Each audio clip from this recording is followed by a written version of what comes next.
So hello friends, स्वागत है आप सभी का द भारत क्लासेज में।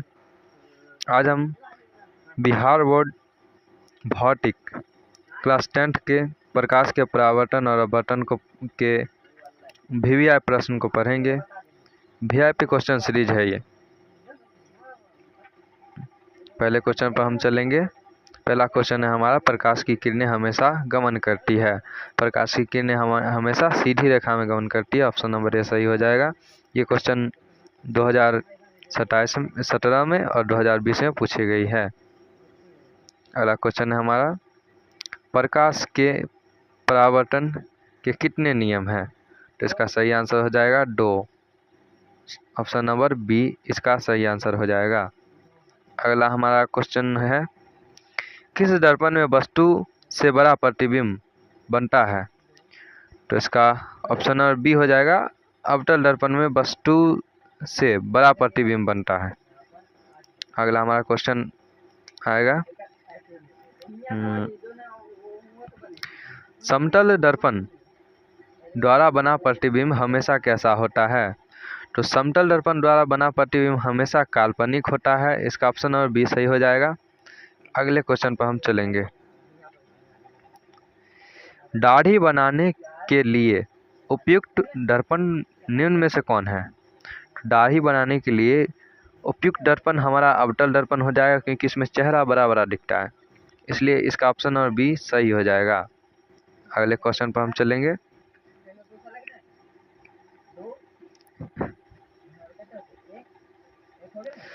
वाहनों के साइड मिरर पीछे देखने के लिए में किस दर्पण का उपयोग होता है? तो वाहनों के साइड मिरर में उत्तल दर्पण का उपयोग होता है। ऑप्शन नंबर ए सही हो जाएगा। आगे हम चलते हैं।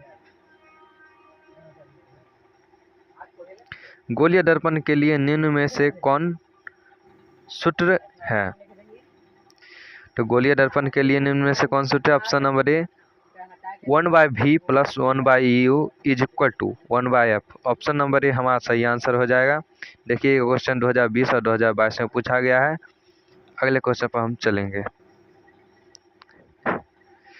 गोलीय दर्पण की फोकस दूरी f, उसकी वक्रता त्रिज्या r किस होती है?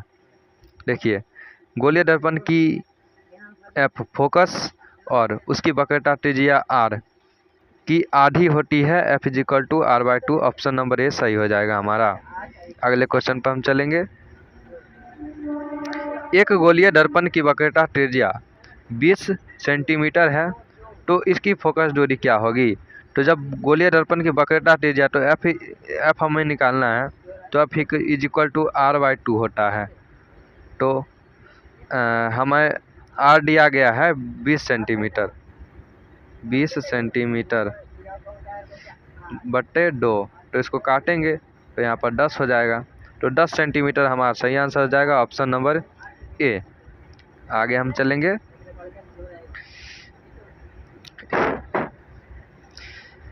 सोलर कुकर में किस दर्पण का प्रयोग किया जाता है? तो सोलर कुकर में हमेशा अवतल दर्पण का प्रयोग किया जाता है। ऑप्शन नंबर ए हमारा सही हो जाएगा।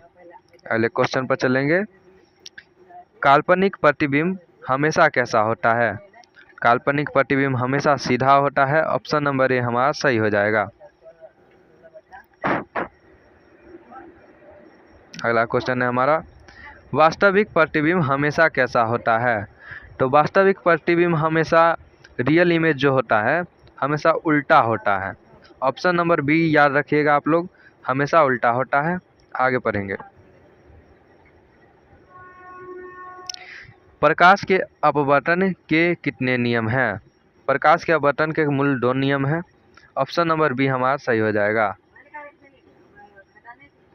अगला क्वेश्चन है हमारा, किसी माध्यम के अपवर्तनांक का मान होता है? तो अपवर्तनांक आप लोग पढ़ चुके हैं कि म्यू = sin i बटे sin r। तो mu = sin i/sin r। Option number A सही हो जाएगा। अगले क्वेश्चन पर हम चलेंगे। पानी का अपवर्तनांक कितना होता है? तो पानी का अपवर्तनांक 1.33 होता है। ऑप्शन नंबर बी हमारा सही हो जाएगा।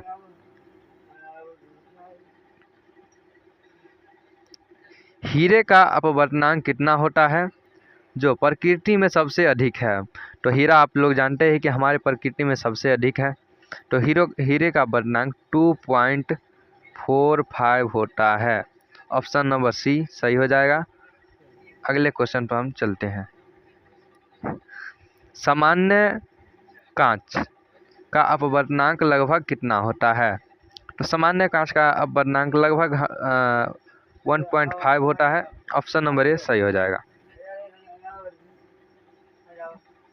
अगले क्वेश्चन पर हम चलेंगे। तालाब का जल कम गहरा दिखाई देने का मुख्य कारण क्या है? तालाब का जल कम गहरा दिखने का मुख्य कारण जो है हमारा प्रकाश का अपवर्तन है। इसी के कारण हमें तालाब का जो सतह रहता है वो कम गहरा दिखाई पड़ता है। ऑप्शन नंबर बी जो है ये 100% राइट आंसर है। अगला क्वेश्चन हम पढ़ेंगे। किस लेंस को अभिसारी लेंस कहा जाता है? तो उत्तल लेंस को अभिसारी लेंस कहा जाता है। ये महत्वपूर्ण VVI क्वेश्चन है। ऑप्शन नंबर ए आप सभी लोग याद रखिएगा। 2014, 2020 में पूछा गया और ऐड नहीं किया गया और भी पूछा गया है अगले साल। किस लेंस को अपसारी लेंस कहा जाता है? तो अपसारी लेंस अवतल लेंस को कहते हैं और अभिसारी लेंस हम लोग उत्तल को कहते हैं। अभिसारी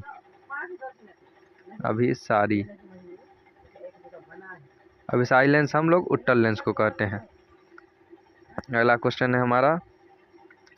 लेंस की क्षमता का SI मात्रक क्या होता है? ये तो सब लोग जानता है कि लेंस की क्षमता का SI मात्रक डायप्टर होता है। ऑप्शन नंबर बी सही हो जाएगा। अगला क्वेश्चन हमारा है। लेंस के लिए निम्न में से कौन लेंस सूत्र है? तो लेंस सूत्र हमेशा पूछा जाता है, याद रखिएगा। 1/v - 1/u = 1/f। इसमें बस माइनस कर देना है। लेंस सूत्र और दर्पण सूत्र प्लस माइनस का फेर है, आप लोग ध्यान से बनाइएगा। देखिए, सरल सूक्ष्मदर्शी में किसका उपयोग होता है? तो सरल सूक्ष्मदर्शी में उत्तल लेंस का उपयोग होता है। ऑप्शन नंबर डी हमारा सही हो जाएगा। अगला है हमारा। किसी लेंस द्वारा उत्पन्न आवर्धन का ऐसा मात्रक होता है? किसी लेंस द्वारा उत्पन्न आवर्धन का ऐसा मात्रक नहीं होता है, यह मात्रक विहीन होता है। ऑप्शन नंबर डी हमारा सही हो जाएगा। अगला हमारा क्वेश्चन है। एक डायोप्टर उस लेंस की क्षमता होती है जिसकी फोकस दूरी 1 मीटर होती है। ओके, ऑप्शन नंबर सी हमारा सही हो जाएगा। अगला क्वेश्चन है हमारा। उत्तल लेंस की क्षमता होती है। उत्तल लेंस की क्षमता हमेशा प्लस धनात्मक होती है। ऑप्शन नंबर ए सही हो जाएगा। अगला हमारा क्वेश्चन है। अवतल लेंस की क्षमता होती है। तो अवतल लेंस की क्षमता हमेशा ऋणात्मक होती है और उत्तल लेंस की क्षमता हमेशा कैसी होती है? धनात्मक। तो अवतल लेंस की क्षमता हमेशा ऋणात्मक होती है। ऑप्शन नंबर बी सही हो जाएगा। अगला हमारा क्वेश्चन है। यदि किसी उत्तल लेंस की फोकस दूरी प्लस 50 सेंटीमीटर है तो उसकी क्षमता होगी। तो यदि उत्तल लेंस की फोकस दूरी 50 सेंटीमीटर है तो उसकी क्षमता 2 डायोप्टर प्लस 2 डायोप्टर की होगी, क्योंकि प्लस प्लस है तो plus 2 dioptre. Option number B सही हो जाएगा। अगला हमारा क्वेश्चन है। निम्न में से कौन सा पदार्थ लेंस बनाने के लिए उपयुक्त नहीं किया जा सकता? तो जल लेंस बनाने के लिए बहुत उपयुक्त है, कांच भी उपयुक्त है और प्लास्टिक से भी लेंस बनता है। पर कई आप लोगों ने ये नहीं सुना होगा कि मिट्टी से लेंस बनता है। मिट्टी लेंस बनाने के लिए उपयुक्त नहीं है। ऑप्शन नंबर डी हमारा सही हो जाएगा। अगला हमारा क्वेश्चन है। पानी में डूबी हुई पेंसिल टेढ़ी दिखाई देती है, इसका क्या कारण है? देखिए, जब पानी में डूबी हुई पेंसिल हमें टेढ़ी दिखाई देती है। तो इसका कारण प्रकाश का अपवर्तन है, अपवर्तन अपवर्तन है। ऑप्शन नंबर ए हमारा सही हो जाएगा। अगला हमारा क्वेश्चन है, निर्वात में प्रकाश की चाल कितनी होती है? तो निर्वात में प्रकाश की चाल 3 गुने 10⁻8 मीटर पर सेकंड होती है। ये क्वेश्चन आप लोग याद रखिएगा, महाभिविया क्वेश्चन है। अगला हमारा क्वेश्चन है, समान साइज का वास्तविक प्रतिबिंब प्राप्त करने के लिए वस्तु को उत्तल लेंस के सामने कहाँ रखें? जब समान साइज का प्रतिबिंब प्राप्त करना है तो वस्तु को फोकस दूरी की दुगनी दूरी 2f पर रखना चाहिए। ऑप्शन नंबर बी हमारा सही हो जाएगा। इसे आप लोग याद कर लीजिएगा बहुत अच्छे तरीके से। अगला हमारा क्वेश्चन आएगा, निम्न में से किसका अपवर्तनांक सबसे अधिक होता है? तो हीरा का अपवर्तनांक सबसे अधिक होता है। आप लोग फटाफट बताइए हीरा का अपवर्तनांक कितना होता है। अगला हमारा क्वेश्चन है, हाँ, हीरा का अपवर्तनांक होता है 2.42। चलिए अगला हमारा क्वेश्चन है, अवतल दर्पण की फोकस दूरी होती है। तो अवतल दर्पण की फोकस दूरी ऋणात्मक, शायद एक क्वेश्चन पीछे भी आ चुका है। तो इसका फोकस दूरी हमेशा ऋणात्मक होता है। अगला हमारा क्वेश्चन है, उत्तल दर्पण की फोकस दूरी कैसा होता है? तो धनात्मक। ये तो हम बोले ही थे कि उत्तल दर्पण का धनात्मक और अवतल दर्पण का ऋणात्मक होता है। अगला हमारा क्वेश्चन आएगा, सर्च लाइट का परावर्तक सतह कैसा होता है? तो सर्च लाइट का परावर्तक सतह हमेशा अवतल होता है। ऑप्शन नंबर बी हमारा सही हो जाएगा। अगला हमारा क्वेश्चन है, दंत विशेषज्ञ मरीजों के दांतों का बड़ा प्रतिबिंब देखने के लिए किस दर्पण का उपयोग करते हैं? तो जब देखिए किसी भी चीज़ का अगर बड़ा प्रतिबिंब हमें प्राप्त करना होगा ना, अगर बड़ा प्रतिबिंब, तो हमें अवतल दर्पण का उपयोग करना पड़ता है। तो ऑप्शन नंबर बी सही हो जाएगा। कहीं भी अगर बड़ा प्रतिबिंब प्राप्त करना होगा तो अवतल दर्पण आप लोग मार सकते हैं। प्रकाश की किरण जब विरल से सघन माध्यम में जाती है तो वह, देखिए जब विरल माध्यम से, ये हो गया कांच, और ये विरल माध्यम से जब सघन माध्यम में जाती है तो अभिलंब की ओर झुक जाती है। ठीक है, तो ये अभिलंब की ओर झुकती है। ऑप्शन नंबर बी सही हो जाएगा। प्रकाश की किरण जब सघन से विरल माध्यम में जाती है तो वह, जब देखिए अब सघन से विरल में, पहले विरल से सघन में जा रही थी, अब ये सघन माध्यम हो गया और ये विरल माध्यम।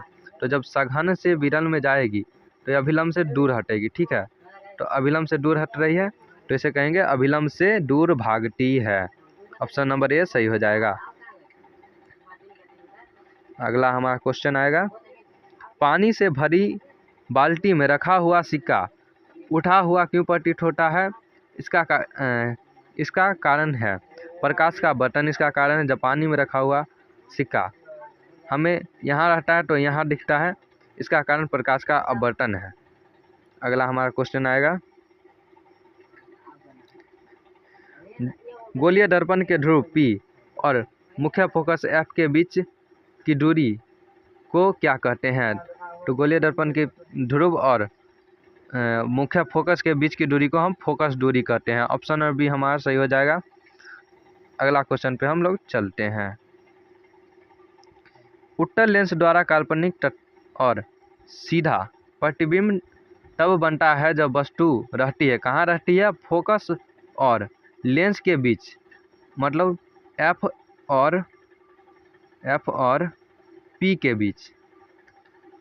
अगला हमारा क्वेश्चन ऑप्शन नंबर इसका बी सही हो जाएगा। इसे याद रख लीजिएगा आप लोग, बार बार ये क्वेश्चन पूछता है। ठीक है, अगला हमारा क्वेश्चन है, यदि आवर्धन m का मान ऋणात्मक हो तो प्रतिबिंब की प्रकृति होगी। जब आवर्धन का मान ऋणात्मक होगा तो वास्तविक एवं उल्टा इसका प्रतिबिंब का प्रकृति होगा। ऑप्शन नंबर ए हमारा सही हो जाएगा। इसे याद रख लीजिएगा आप लोग, 3-4 बार रिवीजन करिएगा तो खुद ही याद हो जाएगा। वायु में प्रकाश की चाल कांच में प्रकाश की चाल की तुलना में होती है। जब देखिए वायु में प्रकाश की चाल कांच में प्रकाश की चाल से अधिक होती है, क्योंकि वायु में प्रकाश की चाल तेजी से गमन कर जाती है, लेकिन कांच में धीरे धीरे जाती है प्रकाश की चाल। ठीक है, ऑप्शन नंबर ए हमारा सही हो जाएगा। अगला हमारा क्वेश्चन है, गोलीय दर्पण के परावर्तक पृष्ठ की वृत्ताकार सीमा रेखा का व्यास कहलाता है। गोलीय दर्पण का द्वारक, ये क्वेश्चन बार बार पूछता है, इसे याद रख लीजिएगा। ऑप्शन नंबर डी हमारा सही हो जाएगा। अगला हमारा क्वेश्चन है, किस दर्पण में हमेशा वस्तु से छोटा प्रतिबिंब प्राप्त होता है? तो हमेशा देखिए, वस्तु से छोटा प्रतिबिंब उत्तल दर्पण में प्राप्त होता है, और उत्तल दर्पण का उपयोग कहाँ करते हैं? तो साइड मिरर में, साइड मिरर। ठीक है, अगला हमारा क्वेश्चन है, अवतल दर्पण में यदि वस्तु फोकस पर हो तो उसका प्रतिबिंब कहाँ बनता है?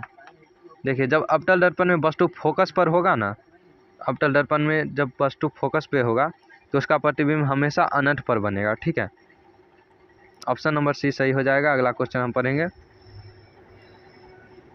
देखिए, फोटोग्राफी कैमरे का अभिदृश्यक होता है।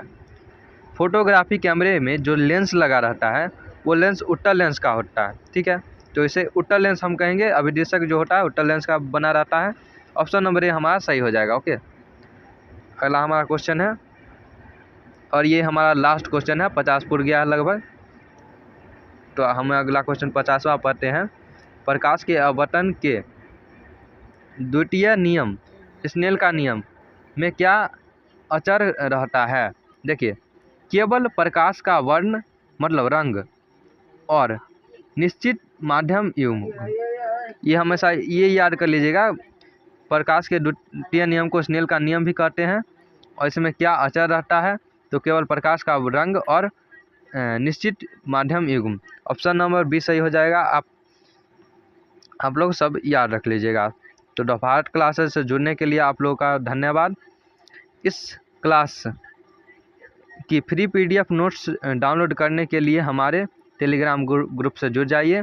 टेलीग्राम ग्रुप हमारे चैनल के पेज पर दिया गया है, या फिर इसके डिस्क्रिप्शन में भी दिया गया है। हमारे चैनल यूट्यूब चैनल को सब्सक्राइब कर लीजिए फटाफट आप लोग, ताकि आपके तैयारी में हम और भी VVI ऑब्जेक्टिव क्वेश्चन लेके आएँ। ठीक है, तो आज के लिए बस इतना ही रहने देते हैं, और चैप्टर 2 का भी ऑब्जेक्टिव क्वेश्चन बहुत ही जल्द आने वाला है। ठीक है, बाय बाय।